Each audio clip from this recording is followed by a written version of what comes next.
Hey, Ken. Oh, We can hear are you. we in? Are we in yet? I need to book my airfares.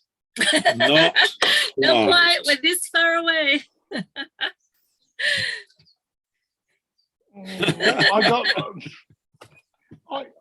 I got my seat allocation and everything. I like it. I just need to go. Hurry up. How are you anyway?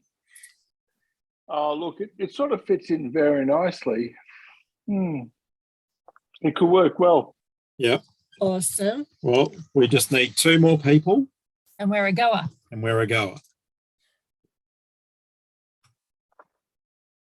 Well, book in, guys.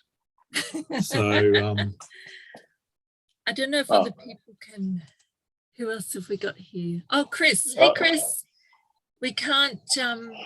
Hi, Chris. If you can hear us, maybe unmute yourself just to say hello. Hello. So you. Hey, Chris. We can't see you. No, that's because my camera's actually broken on my iPad.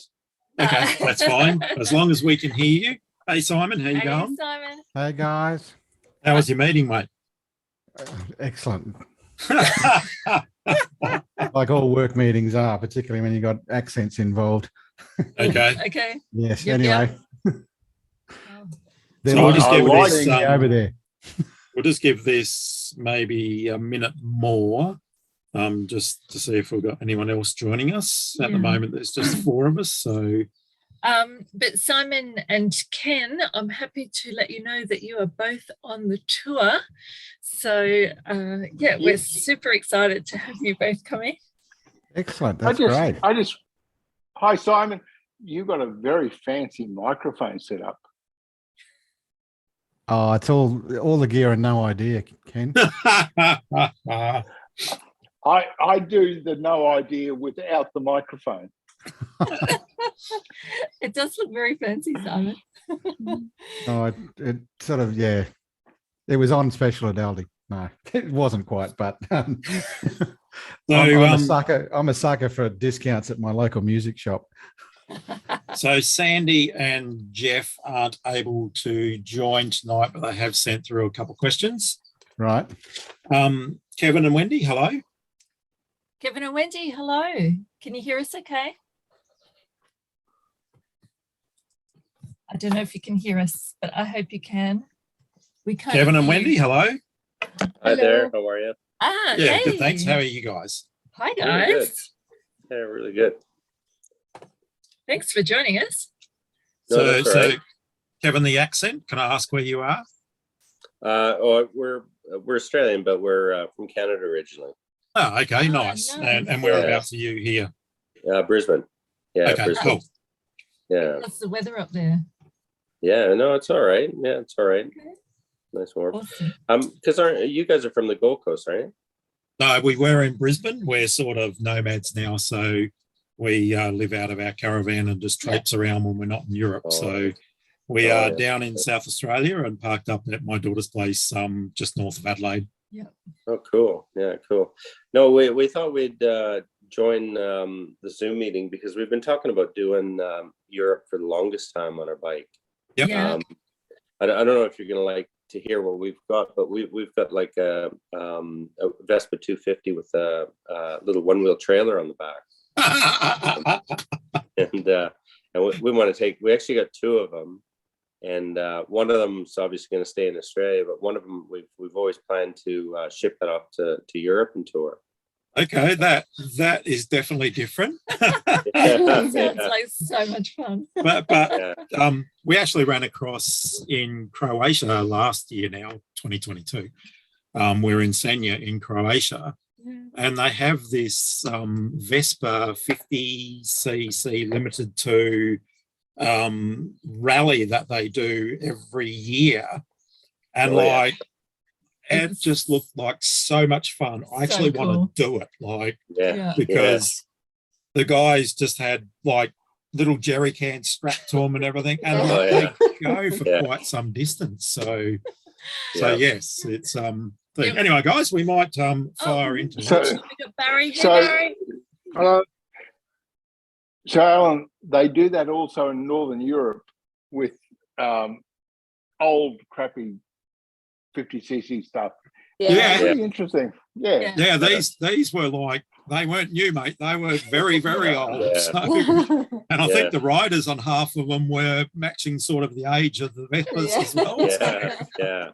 Well, we belong to the Brisbane Vespa Club, and there's a couple clubs here, and a lot of guys that ride in the old Umbrettas and old Vespas, and a few other bits and pieces and that. But yeah, some of the stuff that people show up on with rallies, it's I suppose it's a bit of a minimalistic / childhood type things that you can afford when you're young, and you start rekindle it as you get older. But I think when I first joined the club, or we first joined the club, you thought you'd show up and it'd be all 19-year-olds, and you realize it's all 50-year-olds, 60-year-olds. So it's a bit of fun. A lot of ex-army guys as well, and but one thing I've got a European fantasy that I'll do at some stage, or we'll do at some stage, is I want to do, it's called Vespa Alps Days. Okay. And I think you guys did, I think I've read on you've done the Glossglockner. Yeah. And they do that with something like 400, 600 of these Vespas. Okay. Anything from the 50s right up to modern ones. They do that once a year, and that's what I want to do. Right. Yeah. That would be so Grossglockner, cool. actually, like we've done quite a few mountain passes in Europe and Eastern Europe and that now. But yeah, Grossglockner, just by a shade, is still our favourite mountain pass. It's just glorious. Yeah. Just by a smidge, but it's pretty special. And especially when you do the it's 3 kilometres of zigzag up a cobblestone to get up to Edelweiss Spitz, which is right up the top, and they've got a cafe and that up there, and that is just amazing. And very good apple strudel. Love it.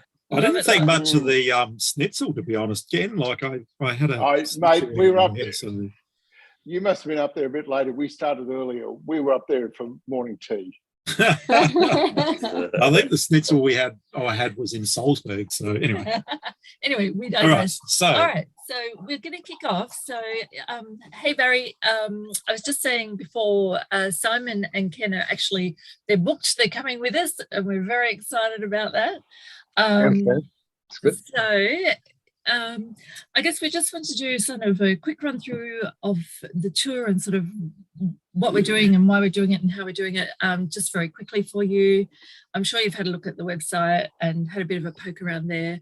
And as Ellen said at the beginning, Sandy and Jeff, who are also coming, couldn't make this Zoom call tonight, but they did have a couple of questions, so we'll cover them.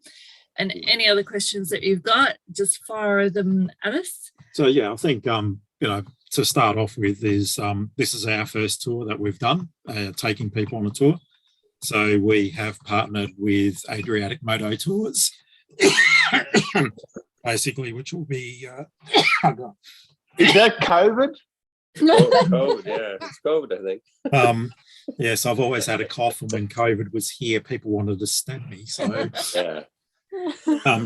So they're providing the bikes, the support van, the tour guide, organising the hotels, everything else.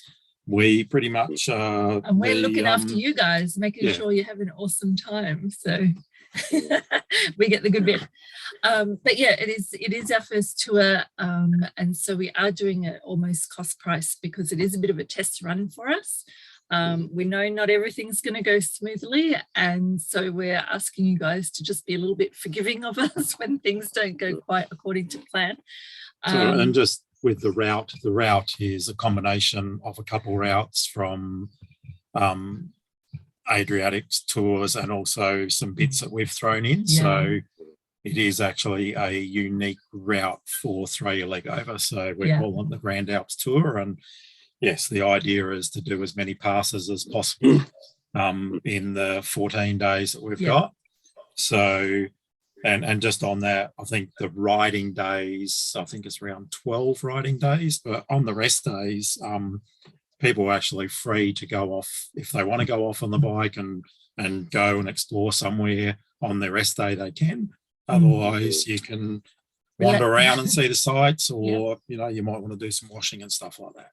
So guys, Alan and Bridget, I was treating those days off as just sneaky days to go and do more rides with people who wanted to go do stuff. Yep. But I'm a bang for buck sort of guy, and I'm looking at the number of passes you're doing, and I'm going, I did 3 passes in Norway for about $1,000 a pass if you look at the cost. Okay. And I'm going, this is a good deal. Okay. So that's why I signed up. It was as simple as that. Just let's get it over with. Well, that's very good to know, Ken. Thank you. Yeah. That doesn't mean you have to increase my prices next time. we won't be increasing the price. Hopefully, if we get more than 6 riders, if we get 8, then you know the price will decrease by about 600 euros per rider. And if we were to get the 10, then it would decrease by about 1,100 euros per rider. Yeah. I just want to book my airfare. Hurry the.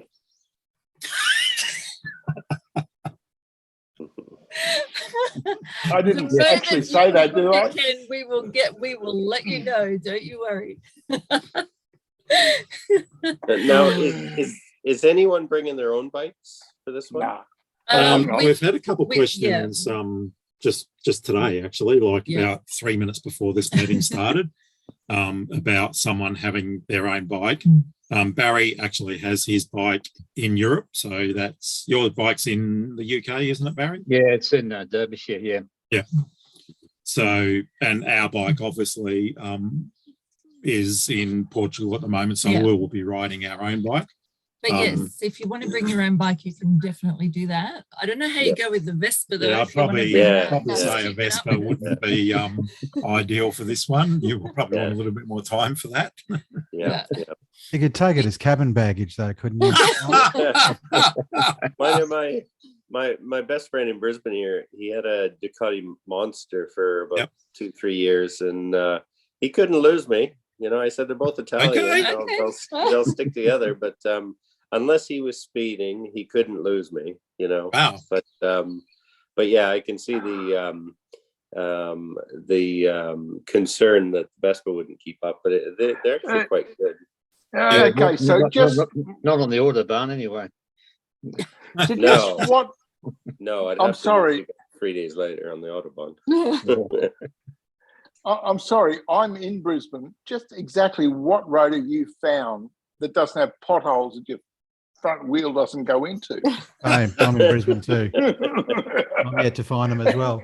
It's a mess. New South Wales, that's the pothole. Absolutely. I just did 1,800k down there the other day. Lovely, but I ride a 1250, so it's just adventure bike all the country. Some of it's bitumen, some of it's dirt. Yeah. All right. Shall we kick off? I lost the front wheel the other day. I smashed it. What? Had to get it replaced. Wow. Hit a pothole. I was following a truck and I was pretty close behind the truck. Suddenly it just went over the top of a pothole, and this one opened up, hit it, and bent the rim that badly that I had to get the whole front wheel. Luckily, I went to a motorcycle dealer in Hay who has a brand new Africa Twin sitting there. And the owner is in New Zealand. He hasn't come back from Christmas yet, so I was able to just swap the front discs over and snavel his brand new front wheel, and got it replaced. But Honda was saying that apparently they're pretty weak, the front wheels. So so they're bad everywhere around here. So how lucky is that, Barry? All right, we digress. All right. So, all right, shall we kick off? Does anyone want to kick off with a question? If you've got a question, fire away. Otherwise, we'll jump into Sandy and Jeff's questions that they've sent us a bit earlier. I've got a couple, if that's all right. Sure. One is, go for it. I actually got one for Barry with his bike in the UK. It's still Australian registered, is it? No, it's registered in Frankfurt. Oh, right. Okay. But it's not actually registered in my name. I bought it through a friend of mine who lives over there because you can't buy, Australian citizens can't buy bikes in Germany. So I just bought it. I paid for it, and I got it through a friend of mine who lives over there. So, and he's put your name on his insurance, has he? My date of birth. That's all they wanted. Oh, good. Okay. So they knew there was. Kevin, just in response to that, our bike that lives in Europe now is Australian registered. Yeah, and because you hear that a lot online, where you know, when you first import your bike to Europe, and they say you know, they say, okay, it's got to be here 12 months and no longer, and you know, you go online and there's endless amount of people that say, oh my God, I forgot my bike in Europe again. You know? Yeah. So we know people they got their bike stored in motor camp in Bulgaria, and some of them have been there for 3 or 4 years because of COVID and everything else, and they haven't been back. Our friend in Portugal has 3 other bikes in his garage that he has stored. So he's got ours from Australia, one from the US, and one from Brazil, and he did have one from Canada. So like, yeah, look, I will not quote the actual legalities of it because I really don't know, but I know many, many, many people that have had their bikes for multiple years. So, hey, Dwayne, how you going? Hey, Dwayne. Good. How are you guys going? Yeah, good, mate. Excellent. Nice to see you. Likewise. Kevin, did you have another question? No, that was the other one, was asking you guys about your bike in Portugal. Yeah. Okay. Yeah. Yeah. Cool. So Chris, you're still on mute. So if you have any questions at all, please feel fire free away. to unmute if you want to ask a question. All good. I've just got a noisy barking dog, so I don't think everyone wants to listen to him carry on. So that's why I'm muted, but interested in listening to everyone. All right, cool. Thank you. All right, so we'll fire into Sandy and Jeff's questions. So their first question was, will we need our summer or winter jackets, gloves, etc.? So my answer to that is so the time we're going can be quite warm in Europe, but at the top of the passes, you know, we're getting up towards 3,000 meters in elevation for a number of those. So it can be cool or cold at the top of the passes, regardless of the days. In 2022, when we're in Switzerland, you know, when we did Furka and Grimsel and a number of passes up there, it was down to the low 20s, and this was in August. But down in the valley, they were hitting 37 degrees. So my suggestion would be, if you have more of a multi-purpose jacket, so like I have one jacket for our 6 months touring, so it has to suffice for both winter and summer.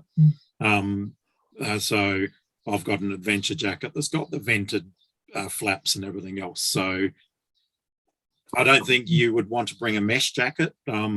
You'd still want a jacket that is still reasonable, and if it's got venting and everything, then that would be my suggestion there. With gloves, didn't really wear my winter gloves until we got late into the season and we were doing roads in the snow like Transfagarasen and stuff. So summer gloves were fine. And if you carry a pair of silk glove liners, so if it is chilly in the morning, you can throw your silk liners on and then put your gloves on. That normally is okay. All right, I'm going to talk for the people who feel the cold. Moi. Okay, so my suggestion would be, it is going to be the middle of summer. It is going to be warm. It's going to be hot, and it's probably going to get cool too. So my suggestion would be, come equipped for pretty much every season and weather, except probably not going to get snow or hail. But I would suggest coming prepared for everything else. And layers, so that you can peel off or layer up, you know, during the day, because the mornings sometimes are pretty fresh. So that would be my suggestion, is just come equipped for a whole range of temperatures. Treat it as, I would treat it as if you're going down to Tassie, if you're Melbourne, Tassie, you know, even in January or February, because you can have hot days and then you can have bloody a blizzard come through. But we haven't been caught in a blizzard yet in our travels. So, but yeah, it's more about the layerings. You know, t-shirt, merino top, a puffy jacket if you've got one, and then your jacket. Hey, Alan and Bridget, one of the cheapest things we covered were just gauntlet covers over your gloves. Yep. Bugger all money. Get it from some AV bloody site or something. Costs nothing. Your gloves stay warm. If your hands are warm, you're warm. Yeah. And I think most of the bikes that we've got on this tour have heated grips anyway. So you haven't been to Condobolin in -2 degrees with sleet. So I'm hoping we don't actually have -2, Ken, like in the middle of summer in the Alps. So these covers cost $5 or $8, and they fold down so easy. And if you own them, you never need them. It's like insurance; you just stick it there. Yeah. Oh, the one thing that we haven't mentioned as well is wet gear. It does rain in Europe. So I would suggest bringing some wet gear, or at least have some kind of jacket on. If your riding gear is not, the Gore-Tex and stuff like that. So we have a set of dry rider wet weather gear that we put over the top. We've had that for about 7 years. It's never let anything in. Awesome stuff, pretty cheap, and folds up next to nothing. So and it's high vis as well, which it's is a good alternative. So yeah. All right. Any other questions about what clothing and gear to bring? Nope. Awesome. Okay, all right. Next question. So if our phones are unlocked, is it easy enough to buy a local phone and data SIM that will work through all countries that we're riding through? All right. You want to take that one? So my suggestion there is normally when you land in the airport, there are vending machines that have SIMs in them, which cover Europe, the EU countries and everything. We're not actually going out of the EU on this tour. We'll be in all the EU countries. Except Switzerland. Sorry? Except Switzerland. Oh, yes. So Switzerland, not officially EU. But so I actually bought my SIM through a vending machine when we landed in London, that not only worked in the UK, but worked in all the EU and Switzerland, and no issues at all. So three is very good. I found it. I bought it in Frankfurt and it worked right through Europe and everywhere, but it won't work in Switzerland. So there's nothing works. EE does, mine did. So okay, right. So I heard nothing works in Switzerland, but anyway, you've got to buy one there. But okay. So EE is one of the mobs. That's who I got my SIM through, and then Bridget also did an EE SIM after trying a couple local ones, one from Belgium or something that was just an absolute pain. But I would suggest just having a look. As you're coming out from the airport, they'll have vending machines, or should have vending machines with SIM cards in them. The only thing there is if you have a phone that has a digital SIM and doesn't have a physical SIM slot, you might have a bit of difficulty there. But most phones still have a physical slot, even if you do have a digital eSIM. Yeah, I don't know. Sorry. Who was that? EE, is it? EE, yeah. E squared. Okay. All right. Yeah. So I think most phones have got these days, if you've got a newer phone, most have like 2 SIMs. My phone's got a digital SIM and a physical SIM. So I use the digital SIM for my Australian SIM. And then when we got over to Europe, I could just use one in a physical SIM in the other one. Yeah, and mine actually has 2 physical SIM slots. So easy just to leave the Australian one in, turn your data roaming and everything off, get one from an airport or local shop or whatever, and pretty Having easy. said that, I don't think we used our phones really at all for phone calls. We did when we wanted to call people at home, we just did a video call over Messenger or WhatsApp. So we used data. We didn't actually use those SIMs for phone calls or text messages at all. Okay, so that sort of covers off on comms, I think. Any other questions about phones? No. All right. Okay, so next All one. right. Can we move on to oil and tire pressure now? All right, I think I'm going to block you, Ken. All right, I'm going to take this one. So Sandy said, I'm terrible at other languages, failed French in high school, lol. Is it easy enough to order coffee in another language? Oh, bless. Bonjour. It's really easy.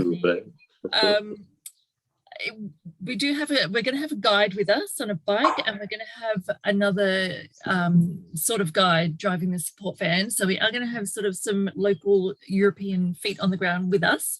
Yeah, so who normally speak 5 or 6 languages. So. Yeah. I've been trying very hard to learn some French so I can help out a wee bit. But other than that, most people in Europe speak. I've got my French interpreter here. Oh. Yeah. Yeah, but the languages won't be a problem, and we found, you know, as long as you say hello in their language or try to say hello in their language, they're usually more than happy to speak to you in English. So so long as you don't order anything other than coffee, schnitzel, or yeah, or baguette. You're right. Baguette. Don't order fish and chips like I did, and I got the sausages and cheese and sausage. I ordered fish and chips in French, and I've got cheese and sausage. So I give up on the French. Oh, I love it. I just stick with beer. I stick with beer because that's a beer. Beer works. Yeah. Beer works. Beer works. Yep. Vino, I'm sure will be absolutely fine. All right. So next one, will we need PowerPoint adapters? Ooh, so in answer to that, yes, you will. Yes. Which you can get from pretty much anywhere. I'm just going to hold up a very simple one that we've had for a number of years now, is one of ours. So this is a universal travel plug that can do, so basically that's the one you're going to need for Europe. Yeah. Is that point there. And if you're flying through the UK, then it's that one there. This one's also got 2 USB adapters on it, so you can charge through USB as well. And then you plug in on this side your Australian PowerPoint stuff, and it can also take another European plug. So a universal one like that is really good. Costs about $20 or whatever, $30 maybe. This one was a Comfort Rose, but I've seen these Compass Rose, sorry, but I've seen this type just about in all sorts of brands. Yeah, very good. And like, you know, you can get them anywhere. They're pretty simple to get. You just want one for Europe. So if you're looking for a travel adapter, just make sure you ask for one for European countries. Yeah. All right. So that's all Sandy and Jeff's questions. Yep. So that's it for now for them. For the moment. All right. So is there anything else that you wanted to know about the tour itself? Anything at all? Can I ask, it's not about the tour specifically, but you guys have shipped your bike over there twice, over to Europe. Do you have any suggestions, like any advice for shipping? I think you went through both of the companies that are sort of, commonly pop up on Google searches, bikes abroad and... Get Routed. Yeah, Get Routed. So with that, Get Routed is... specific for times of the year when so he'll do shipments in one for a April, May sort of arrival and one for like a start of July arrival, and then they all come back at the same time at sort of towards the end of September out of a specific location. So coming back is always from Felixstowe in the UK. Shipping over is always either to Felixstowe is his main point, and he'll also do Athens and Barcelona if he gets enough bikes. Bikes abroad are more general, so they ship specifically a bike shipment that will have 10 or 20 bikes in a container, and that'll be FOB, so a container full of bikes. If he does it as a local shipment, he can do that any time of the year to any port pretty much, but it goes in with general cargo. So it might go to 3 or 4 ports. The cargo the container has to be pulled off, the stuff taken out of it, So it can be a little bit slower, and that is a little bit more expensive.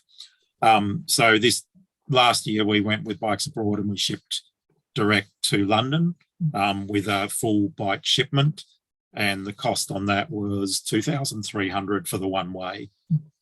Get routed in 2019 was about 4,300 return. Bikes Abroad was about the same return for 2022. But we wanted to ship direct to London, not to Felixstowe and stuff. So my one tip, Kevin and Wendy, would be just to allow a very generous buffer in case it takes longer than you expect, because the last thing you want is to land over there and your bike is still nowhere to be seen. When you talk to Brett or whatever from Bikes Abroad, if you were going to go down that path, he'll advise you that. Like he advised us, it was 8 weeks normally.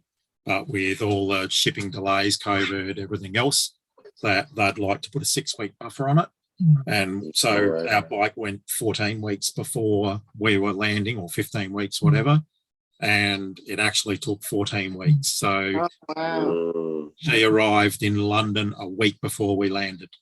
And it wasn't so much going from Melbourne to Singapore, and it sat in Singapore only for like about a week, I think it was. It was going up through the Suez Canal, and then once it got north of there, it actually went into multiple ports like Rotterdam, Antwerp, 3 or 4 times past London before it then finally came back and docked in London. So we were sweating a bit. It was because we had to get to the Bike Adventure Festival in the UK, and it was like, you know, is the bike going to be there or not? So And with Bikes Abroad, do they? You don't have to actually physically be there on the day of arrival. No, it goes into a depot not far from the airport. So we landed, we went straight to the depot, got some gear off her, went to our hotel, spent 3 days in London, and then went back to the depot when we were ready to actually take off. So good, okay, And no, they're awesome. But they were really good. Our experience with Bikes Abroad was very good. Yeah, that's good. And with Brexit, is there one more layer of complication? This is probably one for Barry as well. Like when you went to bring it onto the mainland, is there any like? I think when I looked into it about 3 years ago, just before COVID hit, but post Brexit, was it post Brexit? I can't remember. But he said there was going to be a complication because they wanted import permit for the UK and then another import permit into Europe. And I thought, no, so you don't need an import. If you ship to London, you don't need an import permit for going into Europe. We had to fill out a very simple form. It's a C101 customs form for the UK. And that's a temporary import that allows you to keep your bike in the UK for up to 6 months without paying any duties or anything. So we filled that out. It goes to Her Majesty's, or His Majesty's now, Customs Service. They basically just stamp it, send it back to you, and that's it. Like, we didn't get checked when we crossed out from the UK into France, like 8 days later. Nobody checked it or anything, and we've not had anyone ask us for, you know, is our bike still in the UK or anything. So And did you guys just get insurance through the Bulgarian group? So that was third-party insurance. So that covers you for your third-party liability if you hit someone or someone hits you or whatever else. So and that's in 3-month installments. So you just buy one for 3 months, and then you do new dates for the next 3 months and so on. Oh, cool. No, thanks for that. That's good intel.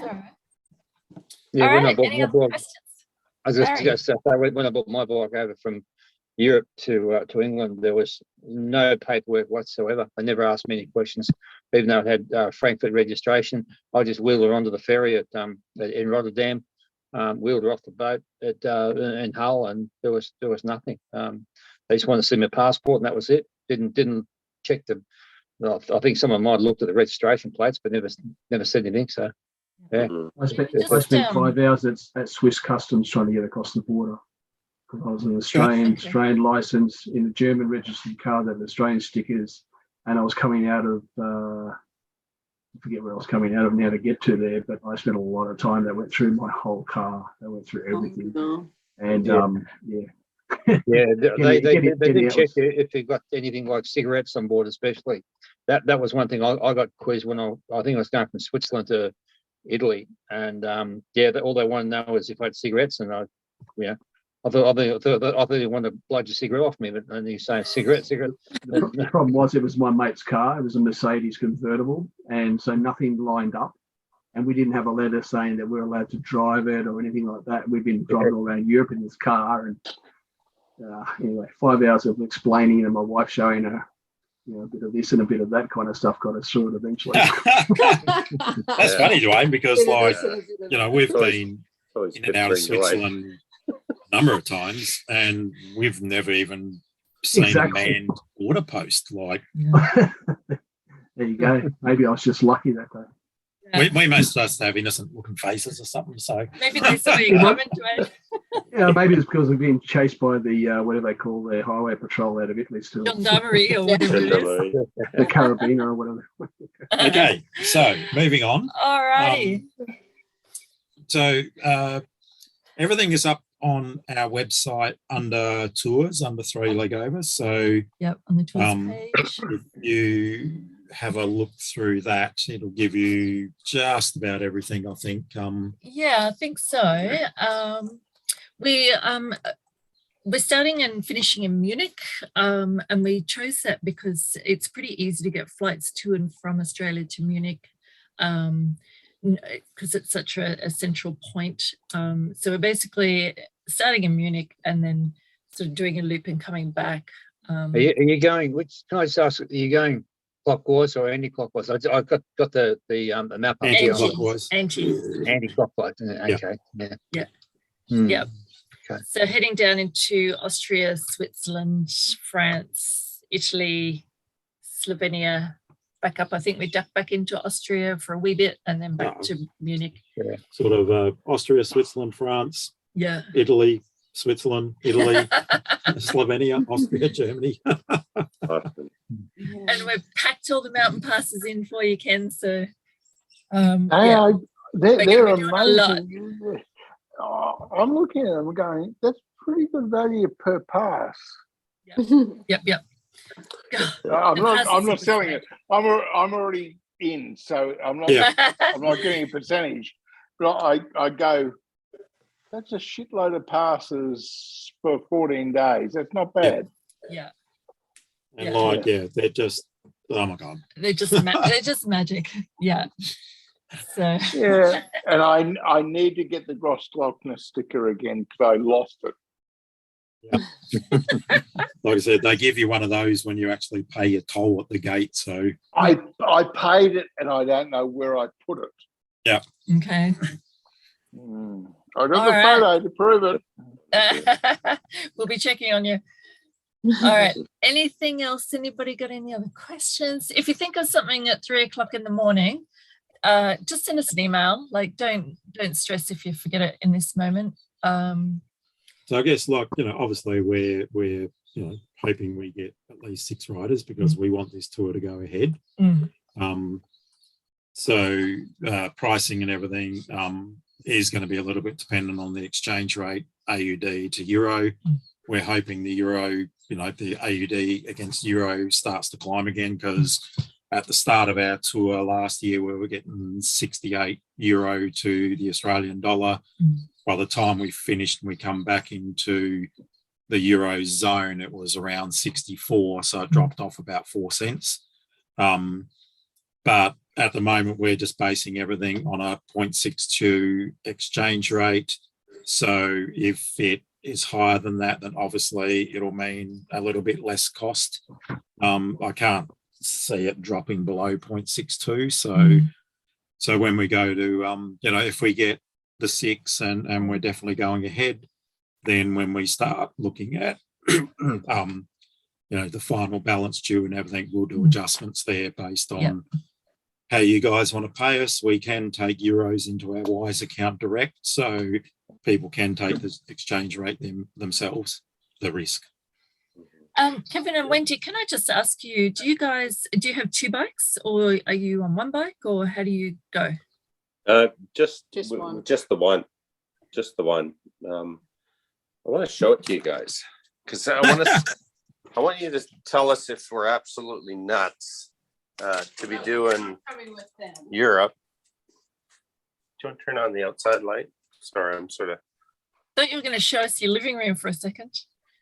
Hang Okay. on. You turn on the outside light.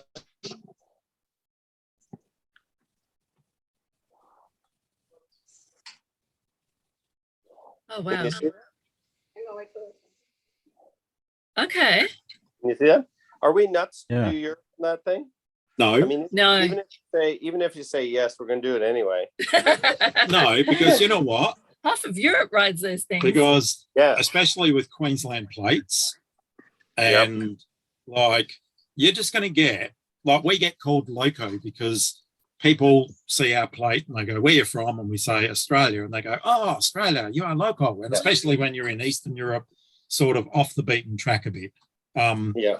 Because half the time they think you've ridden your bike, you know, from Australia to wherever you are. Yeah. But that would be such a conversation starter. You would have people just like Pulling up all the time. Yeah. and you would be invited to people's places and everything, and the different things and everything. So I think it is amazing. And if it was me, I'd have its own Facebook page or whatever else. And like, that's awesome. Yeah. No, I think you're right. I think if anything, it's a conversation starter. yes, But absolutely. we're going to be in Europe again for July and August this year, and that'll be our 8th. Apart from a couple of years of COVID, that'll be our eighth year in a row in Europe. Okay. We love going to France and different things. Yeah. But So could I just suggest that you just say you got 10 friends coming behind you? yeah. Just so they've got an idea of how much wine they need to have. Yeah, that's right. Yeah. But our biggest thing when we go to Europe, when we're in France, we always, you want to immediately let everybody know that you're not English. Yeah. So, the first thing we say is "Je suis Australie," and probably 10% of the people, they go Australian, and they look at us, and then we have to explain, because we have a Canadian accent. our accent's Canadian. We've been here 30 years and this and that. But yeah, always important to let everybody know you're Australian, especially when you're traveling in France. Definitely. Yes. As I'm sure you guys know. Chris, sorry, you've remained on mute. So do you have any questions at all, Chris? No, I'm just eavesdropping at this point because I want to sort of take my hubby on one, and he's not home at the moment, so that's why I'm eavesdropping now. So I want to try and organise something for his 60th birthday, you see. So that's coming up in 2 years. So I wanted to get in early and see what you're doing, and then try and hit you up in 2 years' time. Okay. What sort of bikes you got? I've got a little KTM 390 Adventure, and Paul's got a KTM 790 Adventure. Okay. But I'm not that competent on it. I cannot do half the stuff he does. So I can ride it to and from work and a little bit of off-road. And I mean a little bit, nothing like the dirt bike stuff. So I'm still learning. This isn't a dirt bike ride. This isn't a dirt bike ride. Would you be happy to be a pillion? Yep. Yep, quite happy to do that. Some of the twists on some of those corners get very cuddly. That's why I don't know about that. But yeah, I trust Paul with his riding, and I would be happy to sit on the back quite easily with him. Yeah. Oh, that sounds amazing, Chris. You can be like me, sit on the back and take all the photos and just enjoy the scenery. Yeah, like that idea. Yeah. Love it. Oh, does he know that you're organising this or looking to organise it? No. Okay. Great. Hey? He thinks we're going to the Isle of Man. So for the TT. So that's what he thinks I'm organising. Okay. Oh, I love it. I love it so much. Are you planning on doing that as well? Well, I've been asked to go over and work trackside at it. So it just depends on how the tour works and what timing and everything like that in a couple of years. So yeah. All right. Because I think if we've, if this goes ahead, and obviously we're going to be using it as a learning curve as well, and we want to sort of we want to still partner with someone, I think, but we want to do after this one. I think we'll look at it and go, well, we can do this, we can do this, we can do this, and hopefully try to bring the cost down a little bit. Because yes, it does cost a lot of money to organise a full-on tour where everything is basically taken care of. Yeah. No, that sounds amazing, Chris. So we'll keep you posted. Oh, definitely. I'm not stalking you on Facebook or anything, okay? So it was Chris. Yep. I love it. I love it. I love it. All right. So cool. What else? Anyone else? Anyone else got a question? I just want my ability to book my airfare. Noted. Thanks, Ken. Guys, I assume you're going to have fairly regular updates or check-ins like this sort of meeting. Definitely. Yeah, you'll be hearing quite a bit from us over the next couple of weeks because obviously we're wanting to get the minimum of 6 people just to keep Ken happy. And I might just say that I do have something bubbling away in the back of my mind. Oh, no, shush. If we don't get 6 riders. Okay, Alan, if we don't get 6, can I still go? Yes, you may, Ken. Yeah, come with me. I'm going anyway. It might be a bit different. Yeah, I don't hold that thought. Hold that thought. So put it this way, Ken, if you wanted to book your airfares and you were really keen to book your airfares because you got a good deal or whatever else. There's no good deal, but I like the plane. Right. So it may look a little different, but I do have something bubbling away. The route would still be the same. Yeah. So Simon, did you have another question? And the date's the same? Oh. Yes. Sorry, interrupted there. Yeah. Sorry, I was just going to ask, Alan, you mentioned the Wise account earlier on.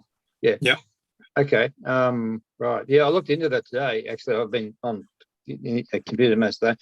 I looked at the ING travel cards, but the Wise have got a travel card as well, and I've kind of gone with those because they've got some fairly clever little things where you can set an exchange rate on euros or Great Britain pounds or whatever, and you can say, okay, if it hits a certain exchange rate, it'll automatically just convert so much money or however much you want over to that currency. So because I know you can load up multiple currencies on your Wise account, up to 50 different currencies, even Swiss francs, which the Commonwealth Bank travel card wouldn't recognise. Okay. So I thought, so I've gone with them anyway. I'm not sure the exchange rate, but you get a physical card, Barry? Yes, you get a physical and you get a digital one as well. So you can just use your phone to pay for things. But yeah, I like the fact that you can just sort of set a limit or set up the exchange rate. Once it hits that, then it'll just convert money over for you. Okay, that's really good. Nice. Yeah. So I thought I'd just mention that. Yeah. You can load them up with multiple currencies as well. So yes. For this trip, it'll only be euros and Swiss francs anyway. So and in Switzerland they take euro anyway. So. Most places, but I've got a set for Great Britain pounds because I've been in England for quite a while, and euros as well. So I just looked at what the exchange rates like, and you can get a graph of what's peaked at, so you can set it at that sort of thing. So anyway, so that's good to know. That's very handy to know. Just for everyone who's playing along, we used ING cards, just our normal everyday ING cards when we went last year, 2022, and they worked a treat. We could use them everywhere. ATMs, the exchange rate that they had used was really good.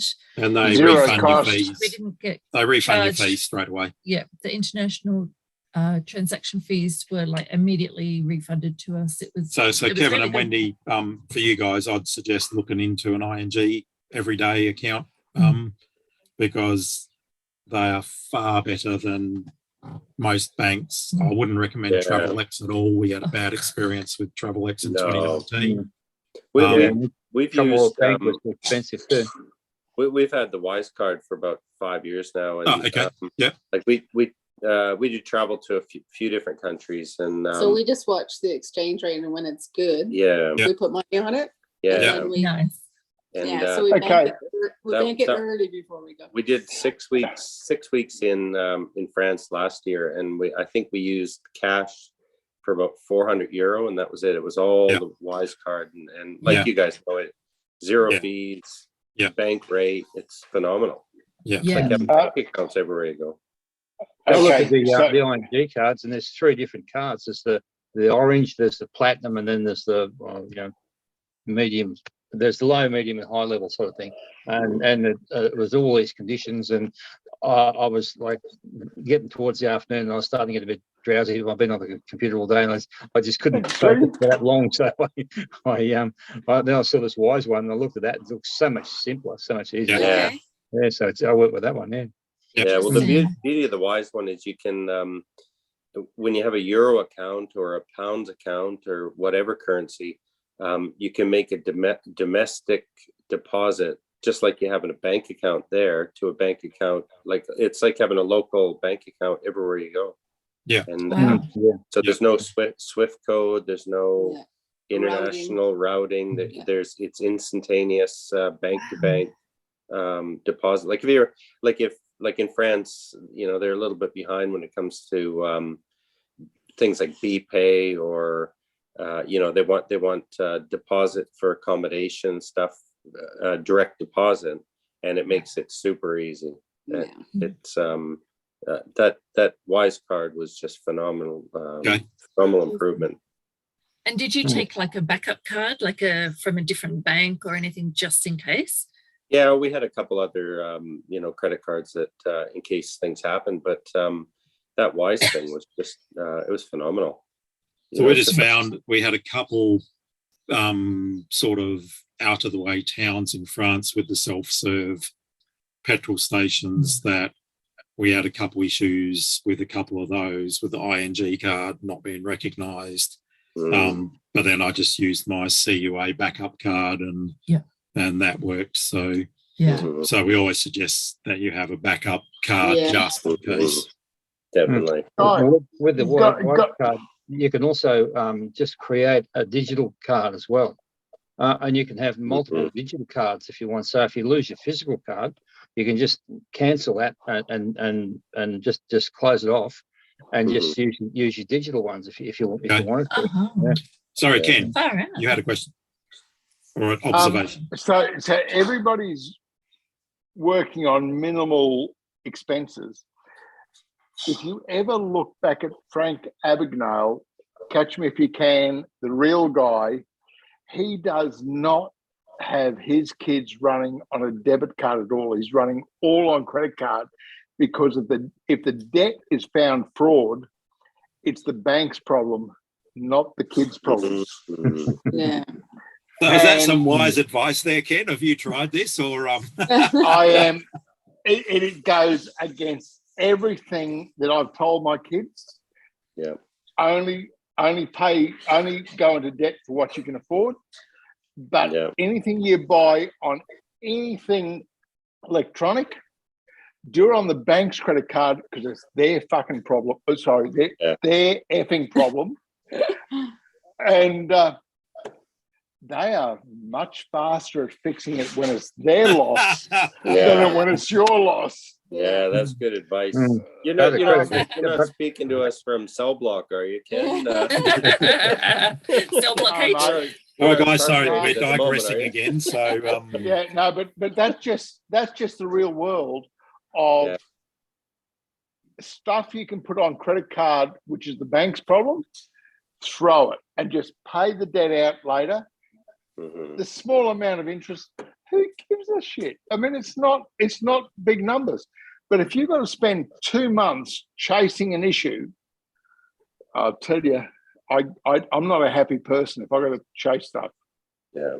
Oh, well, we've not had any issues so far with our debit cards. So, all right, I'm going to go. All right. Sorry, I want to just go back to Simon. Can I just check, Simon? Did you have a question before, or was I imagining that? No, I did, but Way I've back forgotten it. But that's all right. There's nothing in my mind at the moment that can't be sorted out, even up to just part of the trip, all the big items are sorted. Yeah. How big's that bloody microphone? Yeah. Size is everything, Ken, I've found. He